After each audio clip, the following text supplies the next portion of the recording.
मुझे बोलने देंगे, मैं अपनी बात करूंगा। क्या ख्याल? मैं अभी कमेंट्स ऑफ कर रहा हूँ, मैं उस टॉपिक पे वापस आ रहा हूँ जो कल हम लोगों ने स्टार्ट किया था।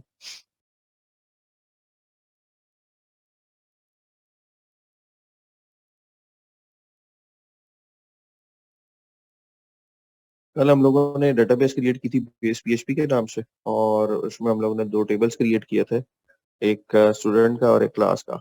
राइट। इसमें हमने मैचिंग रिकॉर्ड ऐड किए थे, यानी कुछ स्टूडेंट कुछ क्लासेस से बिलोंग करते थे। क्लास का टेबल क्रिएट करने से पहले हमने नॉर्मलाइजेशन की फॉर्म देखी थी, first normal form, second normal form, third normal form. उसमें तीन हमने चीजें, और हमारे पास जो प्राइमरी की है वो कैंडिडेट पर डिपेंड नहीं करनी चाहिए, कोई नॉन की एट्रीब्यूट दूसरे नॉन की एट्रीब्यूट पे, यानी कोई ऐसा कॉलम जो कि प्राइमरी की नहीं है, जैसे ये कॉलम है जेंडर का, वो इस पर डिपेंड नहीं करना चाहिए। ये भी सेकंड नॉर्मल फॉर्म में है। हम जेंडर का अलग टेबल बना के इसको थर्ड नॉर्मल फॉर्म में लेके जा सकते हैं, लेकिन इस फेज पे हमें उसकी जरूरत नहीं है। अब यहाँ पे क्वेश्चन हमने स्टार्ट किया था फिल्टर से रिलेटेड, कि मैंने कहा था मुझे स्टूडेंट के टेबल से ऐसा रिकॉर्ड चाहिए जिसके नाम में कहीं पे अमजद आ रहा हो, जिसके स्टार्ट में ए आ रहा हो, जिसके मिड में एच आ रहा हो, रेहान आ रहा हो। तो हमने कल एक क्वेरीज वेयर से रिलेटेड देखी थी। क्या आपने सबसे पहले क्या करना है, किसी भी टेबल में से कोई भी कॉलम की वैल्यू सिलेक्ट करनी है तो उसको सिलेक्ट में लिखना है। ठीक है। और जब आपने सेल की बेस पे हॉरिजेंट, जब आपने वर्टिकल सिलेक्शन करनी है तो आप सिलेक्ट के आगे बताएंगे कौन सा कॉलम है। जब आपने हॉरिजेंटल सिलेक्शन करनी है तो आप वेयर में बताएंगे इस पूरी रो में किस सेल को, किस वैल्यू पे इस रो को पिक करना है। जैसे मैं कहता हूँ कि वो वाले स्टूडेंट है जिनकी क्लास 5 से बड़ी है, क्लास आईडी 5 से अप है, तो 5 के ऊपर 6 और 7 है, तो हम सिंपल एक क्वेरी लिख देते हैं, select static from TBL student where class ID is greater than 5। 5 से ऊपर ऊपर जिनकी क्लास आईडी है वो सारे हमारे पास आ जाए। अब ये सारे ऑपरेटर और ये सारी चीजें आपके पास यहाँ पे लिस्टेड है W3 स्कूल के ऊपर। अगर आप आएंगे तो यहाँ पे सारा कंटेंट आपके पास लिखा पड़ा हुआ है, बजाय इसके कि मैं इस पर टाइम लगाऊं और एक एक कॉन्सेप्ट को यहाँ पे बताऊं, उससे बेहतर है कि आप इसको अपने तौर पे देखें। हमने इंट्रोडक्शन देख लिया, सिंटेक्स देख लिया, सिलेक्ट के बारे में बात कर ली, फिर है जी डिस्टिंक्ट। मैं यहाँ से स्पीडली इसको कवर करूंगा ताकि मैं पीएचपी की तरफ जा सकूं। जब हम सिलेक्ट डिस्टिंग करते हैं, डिस्टिंग के अंदर हम लोग बताते हैं कि अगर हमारे पास रोज आ रही हैं, कहीं पे वैल्यूज हमारे पास डुप्लीकेट हो रही हैं, तो हमें डुप्लीकेट नहीं चाहिए। यानी कॉलम में दो दफा देखेंगे आप मुगल आ रहा है, उस्मान मुगल और रेहान मुगल। राइट। और मैं चाहता हूँ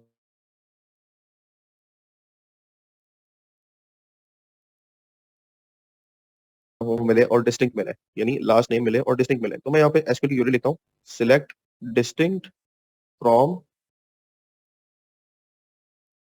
टीबीएल स्टूडेंट। और डिस्टिंग क्या क्या आपको बताना है, किस बेस पे डिस्टिंग करना है। डिस्टिंग का मतलब है कि रिपीटिंग वैल्यू नहीं आनी चाहिए, डिस्टिंग लास्ट नेम चाहिए थी मुझे फ्रॉम टीबीएल स्टूडेंट। अब ये देखेंगे तो आपको अमजद मिलेगा और मुगल मिलेगा। मुगल दो दफा आ रहा था, डिस्टिंग क्या करेगा, रिपीटिंग वैल्यूज को एक दफा लेके आएगा। ये क्यूरी किस केस में आपको हेल्प करती है, जब हम देखना चाहते हैं कि हमारे पास कोई कस्टमर डेटाबेस है और उस कस्टमर डेटाबेस के अंदर मल्टीपल शहरों के लोग जो है उनका डाटा आ रहा है, कस्टमर जो है वो मल्टीपल सिटी से, और मैं देखना चाह रहा हूँ कि पूरे पाकिस्तान में मेरे पास कितने ऐसे सिटीज हैं जहाँ से मेरे कस्टमर बिलोंग करते हैं। तो मैं डिस्टिंक्ट लगाऊंगा सिटी के ऊपर, जिससे पता चल जाएगा कि अगर लाहौर के 25 कस्टमर है तो रिजल्ट सेट में सर्च में लाहौर एक दफा आएगा, कोयटा एक दफा आएगा। बलूचिस्तान के अंदर के शहर कोई भी आप मल्टीपल ट्रिपल कर लें, आपको सारी एंटिटीज एक दफा मिलेंगी, बजाय इसके कि आप उसको मल्टीपल टाइम देखें पढ़ें या उनको एग्रीगेट करते रहें। डिस्टिंक्ट आपको इस हवाले से काफी ज्यादा हेल्पफुल रहता है। तो वेयर मैंने पहले भी बताया कि किसी रो के अंदर हॉरिजेंटली कंडीशन लगानी है आपने, यानी डाटा आपके पास अगर इस टेबल में है तो आप चाहते हैं वो वाली रो लेके आओ जहां पे जेंडर मेल है, वो वाली रो लेके आओ जहां पे लास्ट नेम मुगल है, वो वाली रो लेके आओ जहां पर रोल नंबर 2 है। तो हॉरिजेंटली अगर आपने कंडीशन अप्लाई करनी है, और आप मल्टीपल कंडीशन भी अप्लाई कर सकते हैं, उसके लिए आपके पास ऑपरेटर्स हैं एंड और नॉट का। ठीक है। यानी मैं कहता हूँ वो वाला स्टूडेंट लेके आओ जिसका रोल नंबर 2 है, या जो जिसका नाम रेहान है, या जिसका नाम उस्मान है, या जिसका नाम, रोल नंबर 1 का डाटा लेके आओ और सिस्टम में जितने अली हैं उनका डाटा लेके आओ। हम इनको मल्टीप्लाई कर लेते हैं, यहाँ पे कॉपी करते हैं, डुप्लीकेट हो जाएंगे हमारे पास। ठीक है।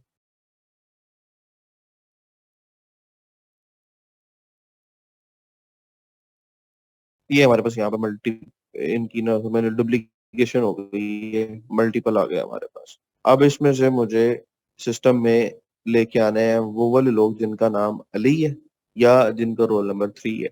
तो मैं क्या क्वेरी लिखूंगा?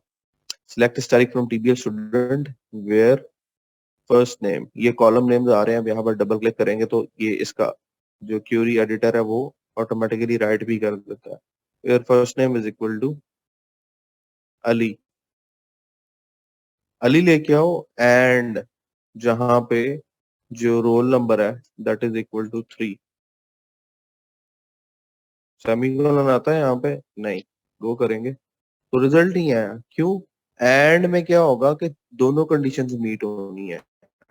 अगर मैं अपने टेबल को देखूं तो अली नाम जो है उसका रोल नंबर 1 है, अली और रोल नंबर 1 है, तो अली भी हो और रोल नंबर 3 भी हो, ये दोनों कंडीशंस मैच नहीं करती हैं। अगर मुझे अली का रिकॉर्ड चाहिए और रोल नंबर 3 का भी चाहिए तो फिर मैं और लगाऊंगा, तो फिर आप इस कंडीशन को चेंज कर देंगे। तो और में हम पहले भी पढ़ चुके हैं, दोनों में से कोई एक ट्रू हो तो ट्रू आता है। जहां पे फर्स्ट नेम अली मिलेगा वो भी ले आएगा, जहां पर रोल नंबर 3 मिलेगा वो भी ले आएगा। लाएगा क्या क्या डाटा? स्टैटिक। स्टैटिक का मतलब क्या है कि पूरे टेबल का रिकॉर्ड लेके आएगा, सारे कॉलम की वैल्यू लेके आएगा, जहां पे उसको नाम अली मिलेगा और जहां रोल नंबर 3 मिलेगा। ठीक है, ये आपका एंड और का इस्तेमाल है। इसके अंदर नॉट क्या करता है? मैं कहता हूँ सिस्टम में से सारे मेल्स का डाटा लेके आओ। ठीक है, तो मैं क्यूरी लिख सकता हूँ select static from TBL student where gender is equal to male या gender is not equal to female. ठीक है, तो फीमेल के अलावा जितने भी जेंडर्स का डाटा है वहां से ले आओ। तो फिर आप नॉट लगाएंगे, नॉट इक्वल टू, एक वैल्यू को आप एक्सक्लूड कर देंगे और बाकी सारी वैल्यूज आपके पास रिजल्ट सेट में आ जाएंगी। तो ये सिंपल सी चीजें हैं। ऑर्डर बाय, अगर आपने किसी एक चीज को किसी मतलब डाटा लेके आए हैं, आप चाहते हैं कि मेरे पास 50 लोगों का डाटा आ गया और मैं चाहता हूँ कि मेरे पास तरतीब लग जाए, इनकी कोई सीक्वेंस आ जाए फ्रॉम लो टू हाई या हाई टू लो, तो उस केस में मैं ऑर्डर बाय इस्तेमाल करूंगा। By default order by ascending पे होता है, और अगर आप डिसेंडिंग पे करना चाहते हैं तो आप इसको खुद डिसेंडिंग बताएंगे, जैसे हम यहाँ पे लिख देते हैं। और याद रखिएगा ऑर्डर बाय हमेशा वेयर के बाद आएगा। Select static from TBL student, अगर आप वेयर नहीं लगाते तो आप वेयर के बाद अब ऑर्डर बाय लगाते हैं, वेयर नहीं लगाएंगे तो डायरेक्ट ऑर्डर बाय आ जाएगा, ऑर्डर बाय रोल नंबर। और अगर मैं यहाँ पे असेंडिंग या डिसेंडिंग कॉलम के आगे असेंडिंग या डिसेंडिंग का फ्लैग नहीं देता तो बाय डिफॉल्ट ये असेंडिंग से उसको लेके आएगा। असेंडिंग का मतलब है छोटे से बड़े की तरफ, पहले 1 रिकॉर्ड आए, फिर 2 2 आए, फिर 2, और उसके बाद 3 एक किया तो एक दफा 3 आ गया, हमने रोल नंबर पे असेंडिंग किया है। अगर हम इसको रोल नंबर पे डिसेंडिंग करें तो हमें डिसेंडिंग के लिए यहाँ पे बताना पड़ेगा, फ्लैग देना पड़ेगा कि भाई मैं डिसेंडिंग में इसको सॉर्ट करना चाह रहा हूँ। तो डिसेंडिंग हमेशा ऑर्डर बाय के साथ इस्तेमाल होगा। आपने ऑर्डर बाय लगाना है, आगे कॉलम का नाम देना है, उसके आगे आपने डिसेंडिंग लिखना है, तो फिर आप इसको डिसेंडिंग में सॉर्ट करके ले आएंगे। तो बाजू का डाटा आपको मुख्तलिफ तरीकों से चाहिए होता है, डाटाबेस से आपको प्रॉब्लम स्टेटमेंट मिली होती है, उसकी बेस पे आपको सर्च करके डाटा लेके आना होता है। और आप देखते हैं कि अगर डाटाबेस में ही सॉर्टिंग हो जाती है तो क्या जरूरत है कि हम इसको प्रोग्रामिंग लैंग्वेज के अंदर सॉर्ट करें। एसक्यूएल इंसर्ट इनटू, वेयर का हमें क्या इस्तेमाल करना है? वेयर तब इस्तेमाल करना है जब फिल्टर लगाना है। Select static from TBL student where value for student 1 is this, तो फिर आपने पहले ही उसको एक स्टूडेंट निकाल लिया।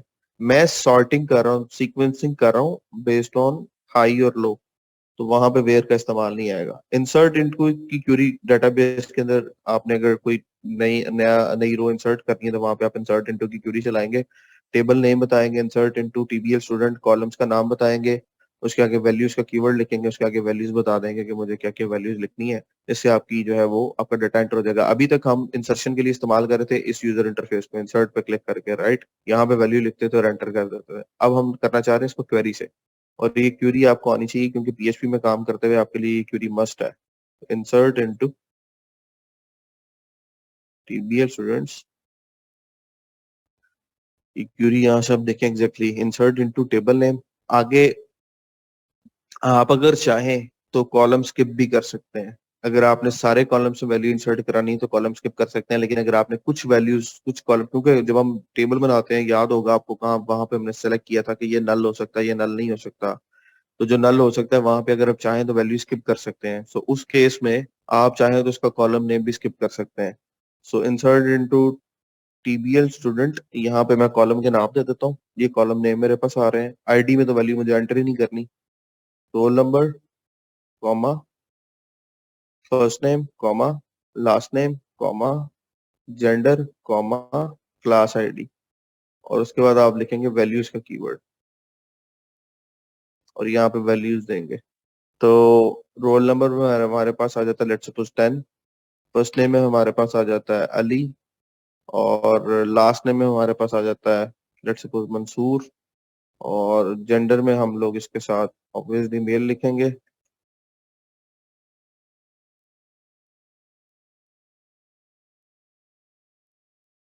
उसके बाद हमारे पास क्लास की आईडी आती है, लेट्स सपोज हमारे पास क्लास आईडी नंबर 5 हम इसको असाइन करना चाहते हैं। ये क्यूरी मैंने कॉपी भी कर ली है, गो पे क्लिक करूंगा तो मुझे यहाँ पे लिखा है इंसर्टेड रो, और नई रो की आईडी 7 है। तो ये देखें अब उसने आपको नई रो की आईडी रिटर्न की है। तो याद रखिएगा पीएचपी में जब भी आप ये क्यूरी चलाएंगे तो आपको न्यू रो की आईडी रिटर्न में मिलेगी। आपको पता लग जाएगा डेटाबेस में नया रिकॉर्ड क्या एंटर हुआ है। So that is number 7। Got it? ये क्लियर है?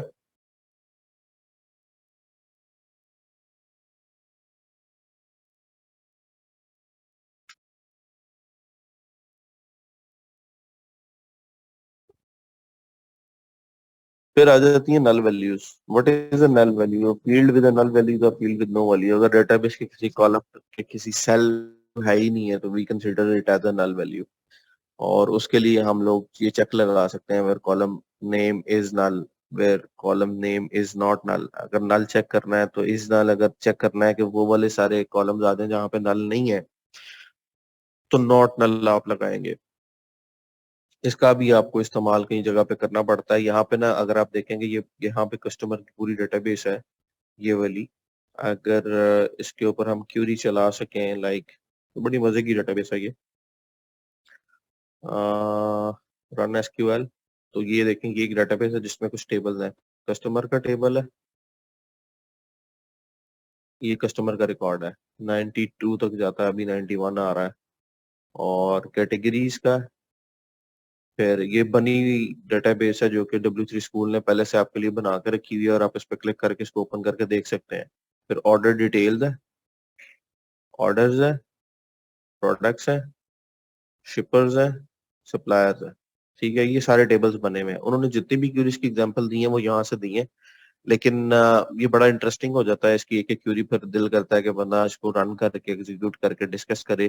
टाइम शॉर्ट है, लिटरली टाइम शॉर्ट है, वरना मैं इसी डेटाबेस की एग्जांपल्स आपके साथ एग्जैक्टली ऐसे ही शेयर करता जैसे लिखी हुई है। तो अब नल की एक एक्सरसाइज सिंपल सी दी हुई है, select all the records from the customers where the postal code column is empty. वो सारे रिकॉर्ड ले आओ जहाँ पे, जैसे हम अक्सर देखते हैं कि कुछ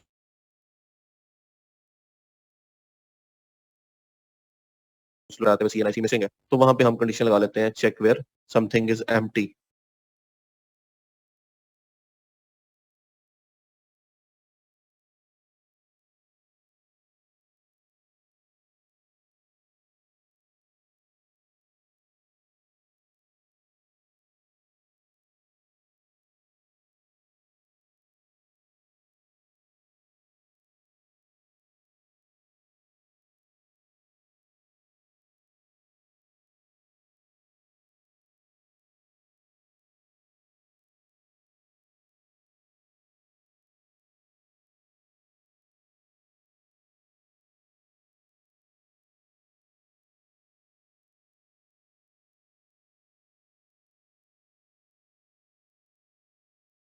ये आवाज आ रही है सबको? ओके। यहाँ पे select static from customers where के आगे आप अपना कॉलम बता देंगे इक्वल, और उसके आगे वैल्यू बता देंगे। तो उससे फिर आपका वो, मतलब अब जब आप चेक की एम्प्टी कर रहे हैं तो फिर आपने लगा देना वेयर इट इज नल, जहाँ पे वैल्यू नल है, जहाँ फर्स्ट नेम नल है, जहाँ पे सीएनआईसी नल है, तो वो सारे लोगों का रिकॉर्ड आ जाएगा जिन्होंने सीएनआईसी सबमिट नहीं कराए। तो ये जितना भी आपकी वेब एप्लीकेशन चल रही है ना वो सारी आपकी डेटाबेस के सर पे चल रही है। अगर डेटाबेस नहीं है तो फिर खाली प्रोग्रामिंग वहां पे कुछ नहीं करती।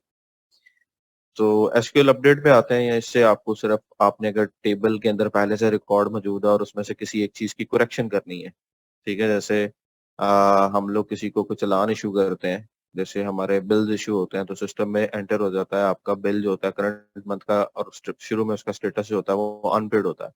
और जैसे ही कस्टमर बिल जमा करवा देता है, आपने उसको पेड स्टेटस पे लेके आना होता है, तो आप अपडेट की क्यूरी रन करते हैं और उसका स्टेटस चेंज कर देते हैं फ्रॉम अनपेड टू पेड। ठीक है, तो वहां पे आप अपडेट की क्यूरी लिखेंगे, और अपडेट की क्यूरी के अंदर आप एक या एक से ज्यादा कॉलम्स को अपडेट कर सकते हो।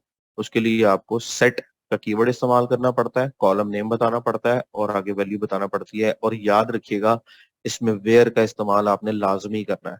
अगर आप वेयर का इस्तेमाल नहीं करेंगे तो क्या होगा, अगर हम लिखते हैं update customers set contact name is equal to Alfred Smith, तो जितने भी रिकॉर्ड है टेबल के अंदर, सब कस्टमर्स का जो कॉन्टेक्ट नेम है वो अल्फ्रेड स्मिथ सेट हो जाएगा। तो जब तक आप इसको हॉरिजेंटली फिल्टर नहीं करते कि भाई मुझे अल्फ्रेड स्मिथ सेट करना है लेकिन उस रो में करना है जिसकी कस्टमर आईडी 1 हो, तो ये वेयर आप लगाएंगे तो इट विल वर्क राइट। अगर मैं इसकी एग्जांपल आपको यहाँ पे देता हूँ, हम कस्टमर्स में आते हैं, तो अभी कॉन्टेक्ट नेम आ रहा है जी मारिया एंड्रेस, पहले रिकॉर्ड का। तो जैसे ही मैं इस क्वेरी को कॉपी करता हूँ,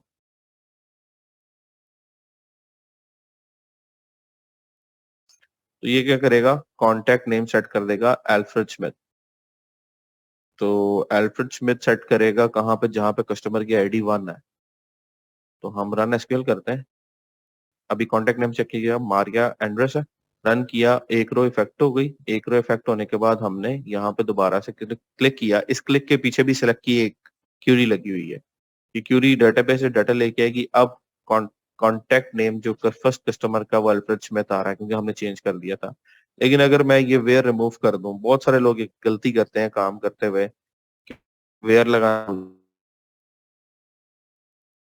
हम इस रो में सेट कर रहे हैं लेकिन वो इंस्ट्रक्शन लिखना भूल जाते हैं, और जैसे ये रन करेंगे तो फिर 91 रोज इफेक्ट हो गई हैं। अब पूरे के पूरे कॉलम की वैल्यू जो है अल्फ्रेड स्मिथ सेट हो गई है। तो अपडेट करते हुए आपने बड़ा ख्याल रखना है कि आप इसको वेयर पे फिल्टर करें कि भाई मैंने ये वैल्यू सेट करनी है, लेकिन किस जगह पे करनी है, और वो आप वेयर में बताएंगे। हाँ, समझ आ रही है कि नहीं?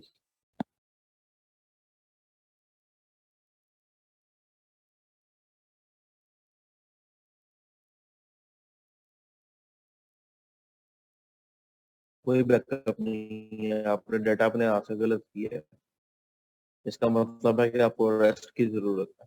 अगर कोई एम्प्लॉई ऐसे काम करता है, पता ना बेड रेस्ट, ऐसे हम लोग भी एम्प्लॉई को 2 दिन का बेड रेस्ट लेके घर भेज देते हैं, जाओ भैया आराम करो, हमारा ब्रेन ठीक काम नहीं कर रहा।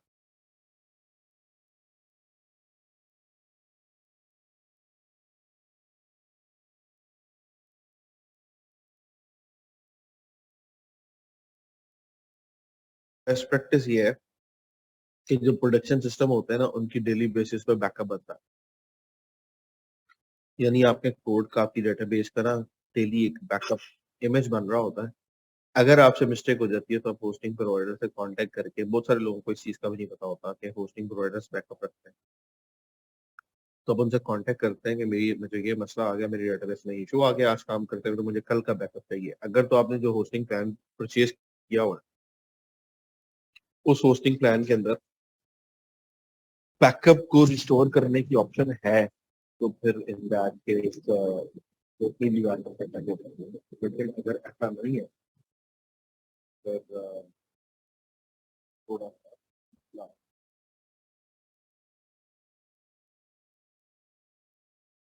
फिर वो आपसे पेमेंट मांग।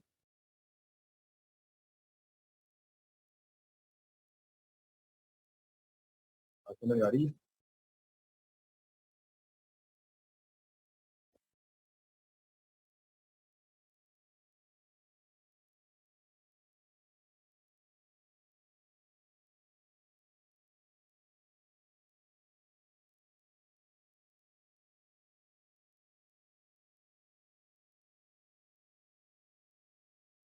अभी आवाज नहीं आ रही आप लोग?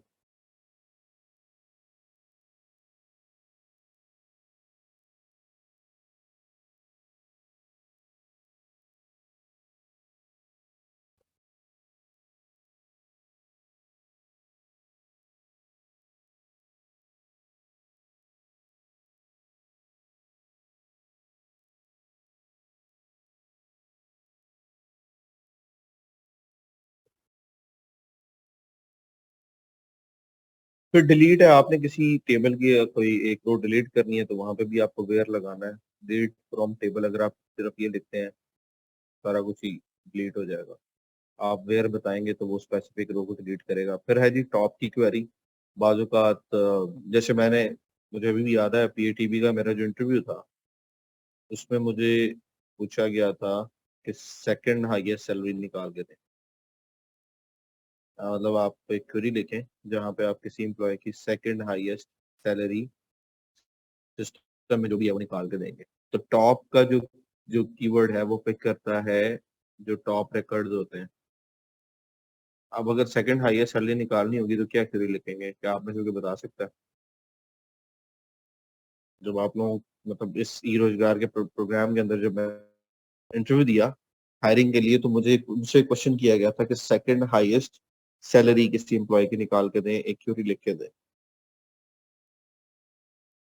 तो मैं वो क्वेश्चन आप लोगों से कर रहा हूँ। बिल्कुल आप ही की एज थी मेरी उस टाइम पे, थोड़ा सा काम मैंने ज्यादा किया हुआ था। तो क्या क्वेरी होगी जी? एसक्यूएल एक्सपर्ट जो बैठे हुए ग्रुप में, जिसको आती है वो जरा यहाँ पे लिख दे। गूगल से नहीं निकालनी, क्योंकि मेरे पास गूगल से निकालने की चॉइस नहीं थी।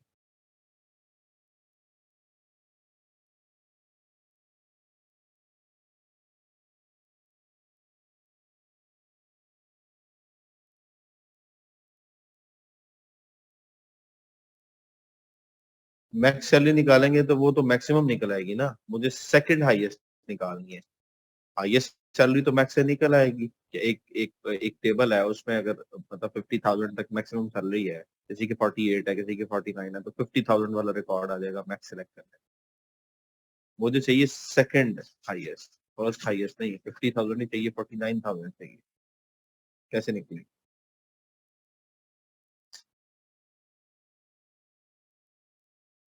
तुम लोगों को ये बताने का मकसद ये है कि ये चीजें यूजलेस नहीं है, ये इंटरव्यूज में पूछी जाती है। आपका एक्सपीरियंस, एप्टीट्यूड, ये चीजें चेक करने के लिए इस तरह के क्वेश्चन आपसे किए जाते हैं कि अगर आपको $10 एन आवर पे हायर किया जा रहा है या $15 एन आवर पे हायर किया जा रहा है, तो आप इस काबिल भी हैं कि नहीं कि आपको ये रेट दिया जाए। तो वो स्क्रीनिंग इन्हीं चीजों पे होती है। उसमें कोई शक्ल देख के तो इंजीनियर नहीं हायर करते कि यार ये बंदा जो है इसका पफ अच्छा है, इसका हेयर स्टाइल अच्छा है, तो इसको $40 दे देंगे। ये फलाने का जरा शॉर्ट हेयर कट है, इसको जरा $10 दे देंगे। ऐसा नहीं होता।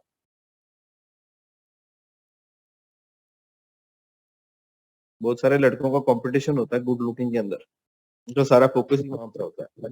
मुझे कभी कभी उन्हें देख के ये लगता है कि शायद इनको लगता है कि इससे जो है ना अपॉर्चुनिटीज की पर मार्क लग जाएगी, लेकिन ऐसा नहीं होता।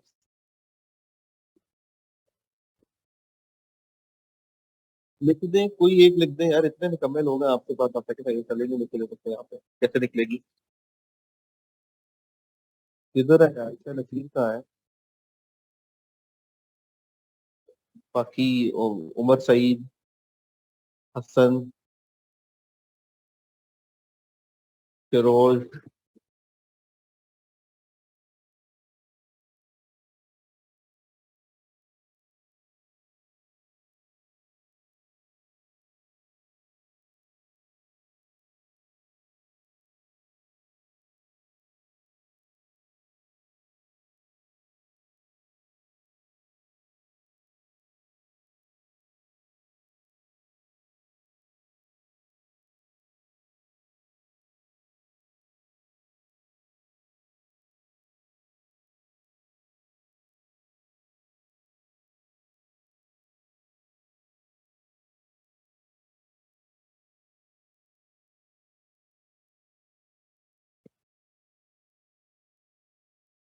Select max salary as second highest salary from employer salary from now.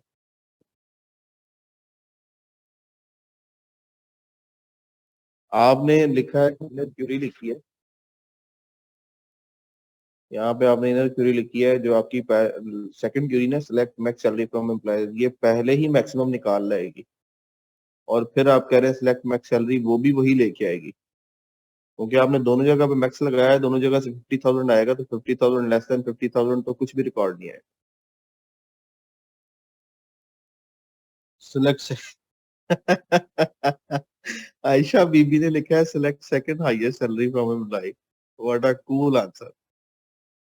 ये आपने मुझे लगता है चैट की इंस्ट्रक्शन दी है।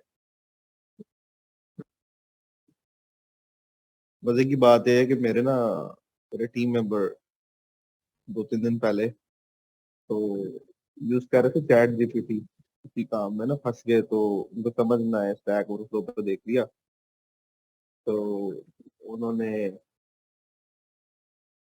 वहां पे ना चैट जीपीटी पे वो लिख रहे क्वेश्चन का ना कि उसका सोल्यूशन मिले। तो मैं गया उनके पास, मैं कहा जी क्या कर रहे हैं, कहते बस ये चैट जीपीटी में। अच्छा अच्छा, चाचू जीपीटी से पूछ रहे हैं। तो मेरे मुंह से निकल गया चाचू जीपीटी। तो सबने उसको चचा ही बनाया हुआ है। चचा ही गल सुने थे। वो वाला हिसाब है, कोई चीज नहीं समझे फौरन चैट जीपीटी खोलते हैं, उस पर क्यूरी करना शुरू कर देते हैं। उन्होंने गलत लिख दिया, उनको लिखना चाहिए था चाचू जीपीटी। बनाई तो एक इंडियन नहीं है, ले, लेकिन ना उन्होंने उसका नाम गलत रख दिया। उनको चाचू जीपीटी रखना चाहिए। चचा बनाया हुआ सबने। अच्छा जी। सर आई थिंक फर्स्ट यार मैं आपको लिख के बताता हूँ। मुझे अभी भी याद है, मैंने मैंने 2-1 मिनट लिए हैं इसको सोचने में कि ये कैसे होगा, फिर मुझे ख्याल आया कि ये कैसे होगा।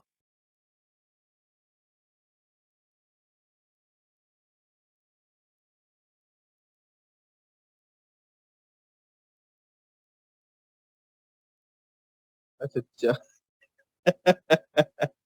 अब मेरे को अपने चाचू से पूछ के आया, उसने आते ही यहाँ पे आंसर लिख दिया। जीपीटी ने ये कहा। हाथ धो गई यार।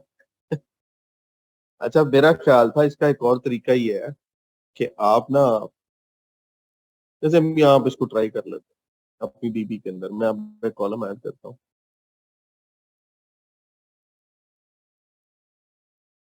After class ID. हम यहाँ पे बच्चों की ना फीस लगा देते हैं, और फीस में इंटीजर वैल्यू दे देते हैं 11 तक की। और किसी की फीस रखते हैं 500, किसी की रखते हैं 700, 900, 1000,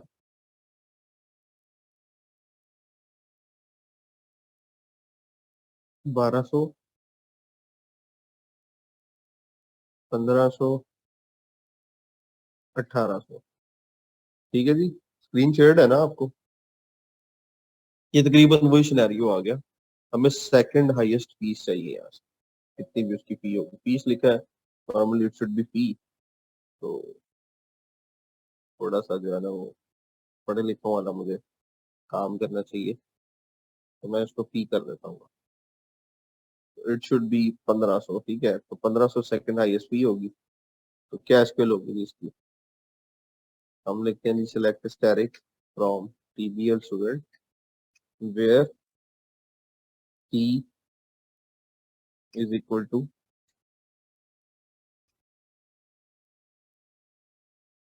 1500। ये नहीं, सेकंड हाईएस्ट सैलरी आ गई, मतलब सेकंड हाईएस्ट फी आ गई सीधी सीधी आपको। एक तरीका तो ये है, बहुत सारे लोग ऐसे भी कर देते हैं, उनको क्यूरी लिख के दो, वो डाटा सेट देख के उसमें से ना सीधी सीधी वो वाली निकाल के क्यूरी पूरी करके बता देते हैं, सर हो गया। ठीक है, लेकिन इसका ये तरीका नहीं है। आपको अच्छा, अगर हम सिलेक्ट टॉप करते हैं और टॉप में बता देते हैं जी टू फ्रॉम पीबीएल स्टूडेंट, तो क्या आता है? टॉप के साथ टू लगा सकते हैं। Top does not exist. तो ये जो एसक्यूएल है ना, यहाँ पे जो माई एसक्यूएल, जो आपका एम एस एसक्यूएल है उसमें टॉप इस्तेमाल होता है। जो आपका माई एसक्यूएल है उसके अंदर लिमिट इस्तेमाल होता है। अगर मैं ये क्यूरी जाके लिखूं यहाँ पे, तो क्या होता है? जो जो मुझे पता है मैं आपके साथ वो शेयर कर रहा हूँ। तो ये वही एरर देगा कि भाई, ये मैंने error query near 3 static from customer. अगर हम टॉप 3 करते हैं तो एरर इसने दे दिया।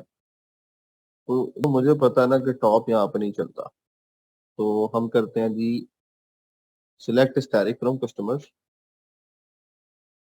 एंड लिमिट का कीवर्ड होता है आई थिंक, लिमिट 2 करते हैं। ओके, तो लिमिट भी नहीं चल रहा, क्या चलेगा? ये लिमिट हमने 3 किया है और ये स्टैटिक किया है where country equal to Germany. तो इधर सिलेक्ट पी फ्रॉम कस्टमर्स नहीं है, टीबीएल स्टूडेंट है, एक तो ये हमारा एरर है और दूसरा मैं लिमिट 2 कर देता हूँ, पी सिर्फ मुझे देखिए। जब मैंने लिमिट 2 किया तो 500 700 आ गया। अच्छा, अब अगर मैं इसको कर देता हूँ ऑर्डर बाय डिसेंडिंग, ठीक है जी, ऑर्डर बाय डिसेंडिंग की कॉलम में बता रहा है ना पी, और डिसेंडिंग कर देते हैं। अब क्या होगा? वो ले आया फी डिसेंडिंग ऑर्डर में 1800 1500 1200 1000 900 700 500, और फिर हम इसको लिमिट लगा देते हैं। मैं टू दो पे हम चलाते हैं तो आएगा 1800 और 1500। तो अगर अब मैं इसको इनर क्यूरी बना और सिलेक्ट स्टैटिक फ्रॉम, फ्रॉम के आगे अगर मैं क्यूरी लिखता हूँ और यहाँ पे लगा दूं लिमिट 1,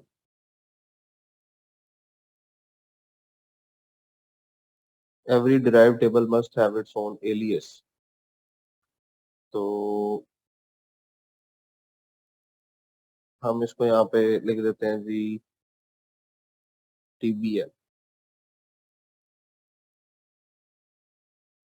तो 1800 आ गया क्योंकि मैंने ये इनर क्यूरी लिखी है, ये इनर क्यूरी पहले चलेगी, इसको बोलते हैं इनर क्यूरी। क्यूरी के अंदर क्यूरी जब आप लिखते हो, select P from TBL student order by P this, अपना इसको मैंने डिसेंडिंग में किया, लिमिट 2 किया तो मेरे पास पहली दो निकल आई, ठीक है, और जो पहली दो निकल आई वो डिसेंडिंग में निकली 1800 और 1500। उसके बाद मैंने बाहर वाली क्यूरी में लिमिट 1 किया तो अंदर वाली क्यूरी में से मुझे एक रिकॉर्ड मिल गया। तो अगर मैं इसको अब ऑर्डर बाय लगा दूं फिर से, ऑर्डर बाय फी, अब ऑर्डर बाय लगाया उसको सेंडिंग करने के लिए, तो अब मुझे मिल गया 1500, ठीक है। तो सेकंड हाईएस्ट मेरे पास फी निकल आई। बात समझ आ रही है कि नहीं? मैंने पहले ऑर्डर बाय डिसेंडिंग किया और सिर्फ पहली दो ली, उसके बाद मैंने ऑर्डर बाय असेंडिंग किया तो वो 1500 और 1800 हो गई, और जैसे ही लिमिट 1 किया तो मुझे पहले वाली मिल गई। तो ये आपने थोड़ा सा सोचना है और आपको रिजल्ट मिल जाना। क्यूरी आपको लिखनी आनी चाहिए, ये जो तरीका है क्यूरी लिखने का इसको बोलते हैं इनर क्यूरी। क्यूरी के अंदर एक और क्यूरी लगा देना, और जरूरी नहीं है कि फॉर्म के आगे टेबल लिखेंगे, आप एक टेबल खुद से वक्ती तौर पे बना भी सकते हैं क्यूरी के थ्रू। और एलियस का मतलब होता है कि इनर क्यूरी के आगे आप टेबल का नाम देंगे, उससे वो क्यूरी बन जाएगी, ठीक है। So this is kind of inner query जिससे आप ये रिजल्ट ले पा रहे हैं। बात समझ आई कि नहीं? कुछ एक्सरसाइजेस दूं आपको एसक्यूएल की, कर लेंगे?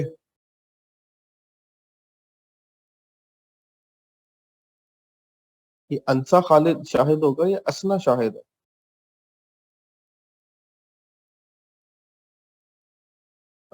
मोमल कैसर यस, काफी हद तक। टीबीएल न्यू टेबल, हाँ जी, टीबीएल एक लॉजिकल टेबल बन रहा है जो कि डेटाबेस में एक्चुअली एग्जिस्ट नहीं करता, ठीक है। और ये एक रन टाइम पे मेमोरी में टेबल बन जाएगा आपकी सिलेक्ट लिखने से। आपके पास देखिए, जब आपके पास रिजल्ट आता है तो एक टेबल की फॉर्म में आता है, ये एक टेबल बना है, उस टेबल के अंदर एक ही सेल है, एक ही रो है, एक ही कॉलम। तो जब आप सिलेक्ट की क्वेरी लगाते हैं आपके पास एक टेबल आता है, जो आपके पास टेबल है उसको आपने एक एलियस दे दिया। एलियस कहते हैं not a real name, nickname आपने उसको दे दिया, और उस निक नेम के ऊपर आपने फिर से क्यूरी चला दी। जो रिजल्ट आया उस रिजल्ट के ऊपर फिर से क्यूरी चला दी, उसमें से आपको अपनी मर्जी का रिकॉर्ड जो चाहिए था वो मिल गया। तो भाई जब इंटरनेशनल हायरिंग होती है क्लाइंट्स के साथ आपकी, तो वहां पे आपके एसक्यूएल के कंसेप्ट भी चेक होते हैं। ठीक है, तो ये सिंपल सिर्फ देखने के लिए चीजें नहीं है, इनके पीछे काफी सारी और चीजें हैं जो कि लगती हैं, इस्तेमाल होती हैं। ये मिन मैक्स, मिन का मतलब है किसी कॉलम की मिनिमम वैल्यू निकाल के ले आएगा, मैक्सिमम किसी कॉलम की मैक्सिमम वैल्यू निकाल के ले आएगा। फिर काउंट, एवरेज और सम, अपने कॉलम, अपने पूरे टेबल के रिकॉर्ड्स को काउंट करना है कि टोटल नंबर ऑफ रिकॉर्ड्स कितने हैं। तो आप काउंट लगा दें किसी एक कॉलम पे, तो आपको उसका टोटल काउंट मिल जाएगा कि 50 स्टूडेंट्स का रिकॉर्ड है या 60 है। तो पीएचपी में हम लोगों ने काउंट लगाया था अरे के ऊपर, जिससे हमें अरे के टोटल एलिमेंट्स का पता चल गया था। अच्छा, अब ये क्वेश्चन आया जी, सेकंड हाईएस्ट की कंप्लीट रो चाहिए होगी तो फिर क्या होगा? This is a good question. तो we can make it another inner query in that case, क्योंकि जो आपके पास इनर क्वेरी होती है ना, अगर मैं यहाँ पे स्टैटिक लगाऊंगा, आई डोंट थिंक सो कि it will work. It work, तो मुझे पूरी की पूरी रो का रिकॉर्ड मिल गया। मैंने यहाँ पे स्टैटिक लगाया फी की जगह पे, ऑर्डर बाय फी किया, लिमिट टू किया, स्टैटिक लगाया, तो यहाँ पे पूरा टेबल मिल गया। उस पूरे टेबल में फिर मैंने स्टैटिक लगा दिया, तो जितना रिकॉर्ड आ रहा है सारे रिकॉर्ड चाहिए। ऑर्डर बाय फी करो, इस बार लिमिट वन करो, और ऑर्डर बाय फी के आगे मैंने फ्लैग डिसेंडिंग नहीं दी है, तो इसका मतलब होगा असेंडिंग। तो मुझे पूरे जो रो है उसका रिकॉर्ड यहाँ पे मिल गया। तो पीएचपी में हमने काउंट को यूज किया था अरे की लेंथ को फाइंड करने के लिए। यहाँ पे एवरेज और सम जो है वो एवरेज निकालने के लिए इस्तेमाल होते हैं, सम सम निकालने के लिए इस्तेमाल होता है। एक दफा इसको पढ़ लीजिएगा। और एसक्यूएल लाइक ऑपरेटर इस्तेमाल होता है। लाइक का इस्तेमाल हम कल देख चुके थे कि अगर हमें वैल्यू का एग्जैक्टली नहीं पता होता और हमें उसमें से कुछ मैचिंग कैरेक्टर्स का पता है, तो वहां पर लाइक इस्तेमाल कर लेते हैं। फिर वाइल्ड कार्ड्स, एसक्यूएल लाइक के साथ कुछ वाइल्ड कार्ड्स लेते हैं, उसमें से हमने एक वाइल्ड कार्ड अंडर ये डैश इस्तेमाल किया था, अंडरस्कोर इस्तेमाल किया था और परसेंट इस्तेमाल किया था। फिर ये और काफी सारे वाइल्ड कार्ड्स हैं, इनको एक दफा पढ़ लीजिएगा। बहुत ज्यादा हम इन्हें इस्तेमाल नहीं करते, इसको इस्तेमाल कर लेते हैं या इसको इस्तेमाल कर लेते हैं ज्यादातर।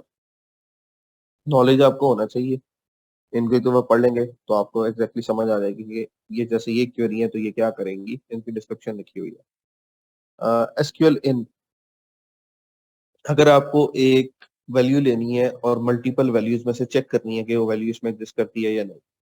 जैसे मैं कहता हूँ कि फीस जो है हमारे पास 500 से शुरू होकर 1800 तक जा रही है, तो मैं चेक करना चाह रहा हूँ कि क्या कहीं कोई फीस 300 भी लिखी हुई है या नहीं। तो मैं लिखूंगा select column name from table where column name in. तो मैं उसमें मल्टीपल वैल्यूज अगर चेक करना चाहूँ, 300, 500, 700 मैं चेक करना चाहता हूँ इनमें से कोई एक फीस डेटाबेस में एग्जिस्ट करती है या नहीं, तो मैं इनको लिख लूंगा। जैसे हमें चेक करना है कि अगर कोई कस्टमर जर्मनी से, फ्रांस से या यूके से है या नहीं, तो एट अ टाइम आप मल्टीपल वैल्यूज को चेक करना चाहते हो, तो बजाय इसके कि आप और लिखो कि where country is equal to Germany और country is equal to France और country is equal to UK, आपको एक ट्रू फॉल्स चाहिए।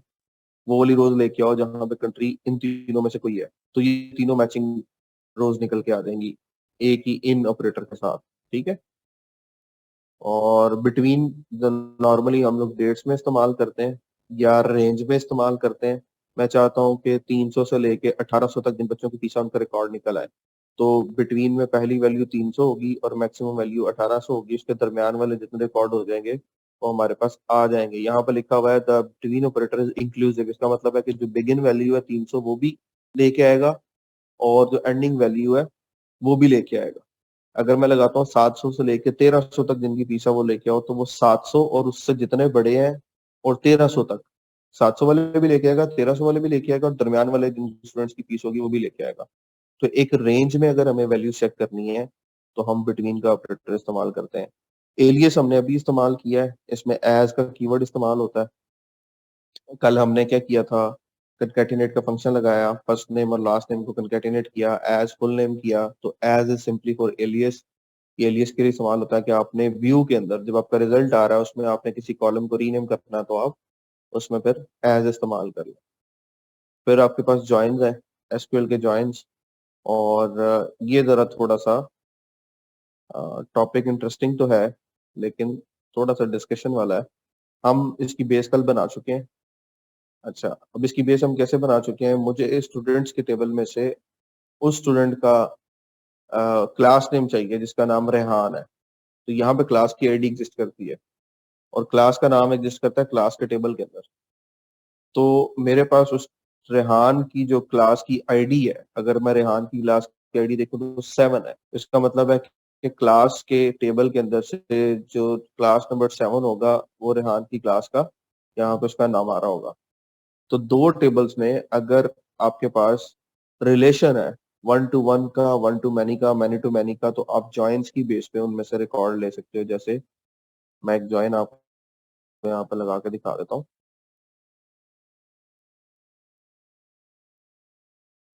Select historic from TBL student. अब अभी तक हमने जो क्वेरीज की हैं वो एक ही टेबल पे थी, अब हम दो टेबल्स पे क्वेरी करने लगे हैं। Select historic from TBL students, हम यहाँ पे लिख देते हैं जी इनर जॉइन।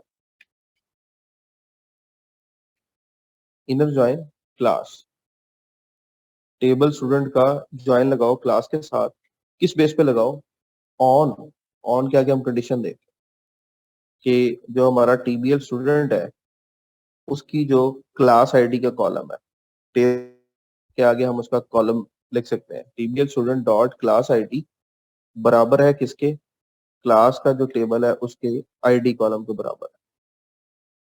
ये कंडीशन बनती है ना, क्योंकि हमारे पास टीबीएल स्टूडेंट के अंदर जो क्लास का कॉलम आ रहा है वो फॉरेन की है, किसकी? जो क्लास का हमारे पास टेबल आ रहा है उसके प्राइमरी कॉलम। तो वो क्लास का जो आईडी है वो प्राइमरी कॉलम है, वो यूनिक की है, वो मैचिंग वैल्यूज उसकी हैं टीबीएल स्टूडेंट के अंदर क्लास आईडी के टेबल में। तो उसी की बेस पे दोनों को हमने इक्वल करना है। टीबीएल स्टूडेंट का क्लास आईडी बराबर है क्लास के टेबल के अंदर आईडी के, इन दोनों की बेस पे ज्वाइन लगाओ और डाटा किसका लेके आना है? Where TBL student dot first name is equal to Rehan.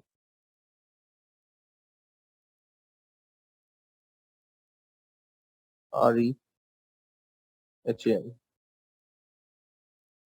ठीक है, इसको आप गो पे क्लिक करेंगे तो आपको रेहान की क्लास मिल जाएगी। लेकिन रेहान की क्लास 3 दफा ही ये क्या सीन हुआ, ये 3 दफा क्यों आ गई?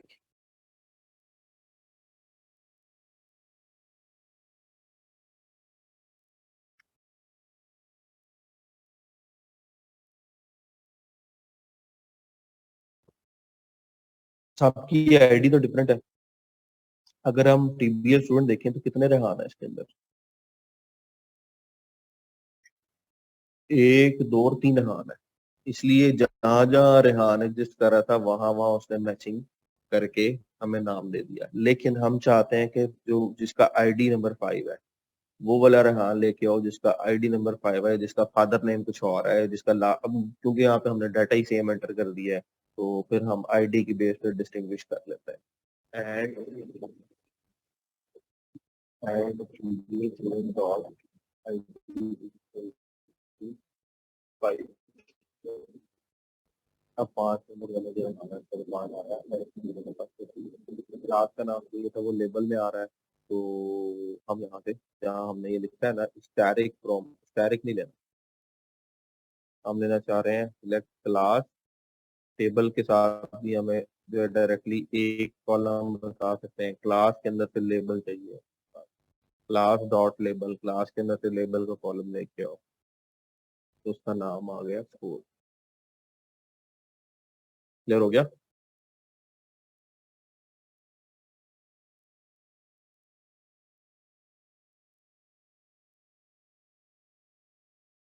ओके, चलें ये हो गया जी कॉम आपका यहाँ तक। विट्स की असाइनमेंट जो है वो जितनी भी आपने कर ली उसको काइंडली मुझे सबमिट कर दें, बिकॉज उसको मुझे चेक करना है आज। और आज मैं चेक करके आपके मार्क्स अलॉट कर दूंगा। जो 1 2 क्वेश्चन हैं जैसे अब्दुल रज़ाक ने पूछा है, मंडे वाले दिन कोशिश करूंगा कि लास्ट 13 मिनट्स में ना मैं उसके ऊपर आपको एक छोटा सा ट्यूटोरियल दे दूं मैक्सिमम चीज़ों का, कोई CSS की प्रॉपर्टीज कहाँ से सेट हो रही हैं, कलर्स वगैरह कहाँ से सेट हो रहे हैं, कुछ चीज़ें जो पेंडिंग है, अगर कोई क्वेश्चन होगा तो आप मुझसे कर सकते हो, तो वो वहाँ पे हम इंशाल्लाह डिस्कस कर लेंगे। मुझे ये टॉपिक आज क्लोज करना था, और ये ज्वाइन जितना हमने कर लिया है अभी इतना ही हम करेंगे।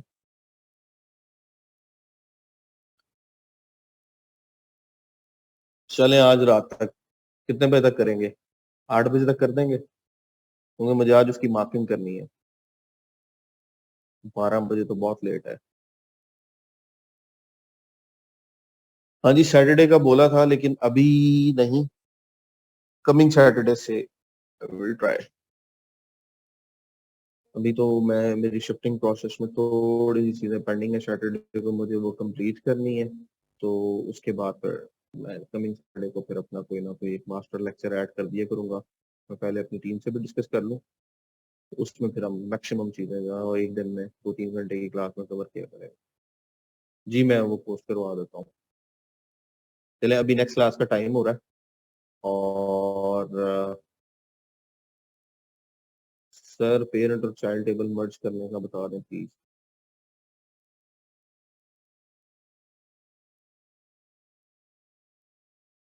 डीएक्टिव क्यों हो गया भाई? तुमने कोई ना कोई गलत काम किया होगा जो उन्होंने डीएक्टिव कर दिया, किसी और के नाम पे बनाया होगा, या अपने नाम पे कोई मिस्टेक की होगी उसमें।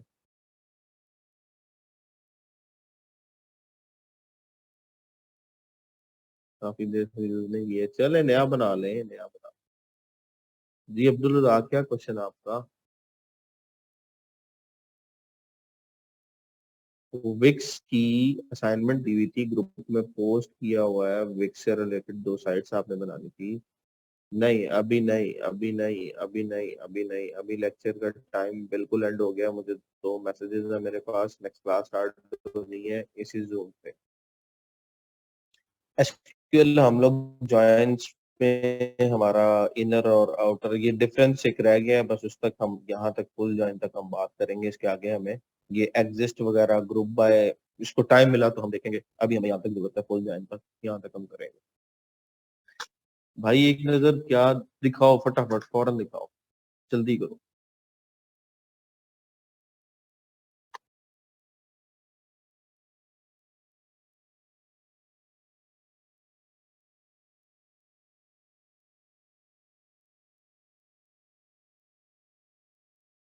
ठीक है। अच्छा ये नीश आपने कहाँ से निकाली है, एजुकेशनल लोगों की? अनम्यूट किया आपको। सर अस्सलाम वालेकुम सर। वालेकुम सलाम। सर ये मैंने फाइवर का बनाया सर। मैं एक्चुअली यूट्यूबर भी हूँ, तो मैंने अपना सर यूट्यूब पे मैं लोगोस भी बनाता हूँ। सर आप मोहम्मद सफला खान मेरा चैनल भी यूट्यूब पे देख सकते हैं। तो सर ये मैंने एक ट्राई की है, जैसे आपने गाइड गाइड किया था, तो मैंने अपना लोगो है यहाँ पे $5 का ऐसे जरा यहाँ पे लिखा है, ट्राई की है। मुझे सर जितना समझ है। नहीं लेकिन पिक्चर जो है वो इम्प्रूव होने वाली है, गिग की पिक्चर सर बहुत वो ज्यादा। मैं सर मैं एक्चुअली इसका इतना बड़ा एक्सपर्ट तो नहीं हूँ, लेकिन मैंने अपनी यहाँ डिग्रीज लगाई हैं, जैसे आपने बताया था, ये सारी नहीं, चीजें करने की आप कोशिश लोगों की। को लोगोस बना के दे रहे हैं, तो आपकी अपनी प्रोफाइल की जो जो उसकी गिग सर की मुझे इमेज है वो वो। काइंडली गाइड करने, मुझे इतनी ज़्यादा समझ नहीं आ रही, जितनी समझ आई है मैंने ट्राई की है। ठीक है, ठीक है, ठीक है, मैं कमिंग लेक्चर में इसी से कंटिन्यू करूंगा, गिग से ही कंटिन्यू करूंगा, और जी जी पहले गिग सर। पर हम लोग बात करेंगे। जी sir, kindly thankful thankful to you sir. जो आपका जो पहला अकाउंट है आप उसी को इस्तेमाल कर लें, जरूरी नहीं है आपने नया अकाउंट क्रिएट करें। चलें जी, it's enough for today. I am gonna see you guys in coming lecture on Monday. और असाइनमेंट अपनी लाजमी पोस्ट कर दीजिएगा ताकि उसकी मार्किंग हो जाए। मार्किंग पहला मंडे को हम डिस्कस करते हैं। अपना ख्याल रखिएगा ना।